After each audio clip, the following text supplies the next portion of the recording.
Le plus grand danger après ton bac, ce n'est pas d'échouer. C'est de réussir une vie qui n'est même pas la tienne. Reste jusqu'à la fin.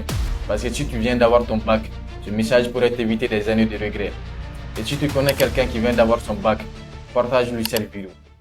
Imaginez un jeune qui monte dans un bus. Il regarde autour de lui. Tous ses amis sont déjà assis. Alors il monte aussi. Après quelques heures, il demande au chauffeur: on va où exactement?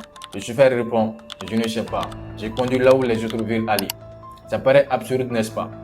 Pourtant, beaucoup de jeunes font exactement la même chose avec leur vie. Après le bac, tout le monde commence à courir.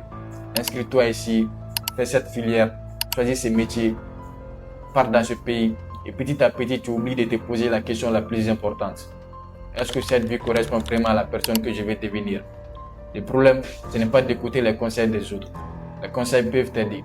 Le problème, c'est de laisser les autres choisir à ta place. Parce que tes parents ont peut-être une vision de la réussite. Tes amis ont peut-être une vision de la réussite. La société a peut-être une vision de la réussite. Mais toi, quelle est ta mission? Une graine de mangue ne devient pas un grand arbre en essayant de ressembler à une graine de baobab. Elle grandit en devenant pleinement ce qu'elle est. Toi aussi, tu as ton propre chemin.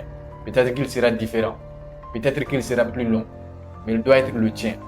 Alors avant de suivre la foule, arrête-toi quelques minutes et demande-toi: si personne ne pouvait me juger, quelle vie est-ce que je choisirais vraiment? Parce qu'au final, le plus grand échec n'est pas de prendre un chemin difficile.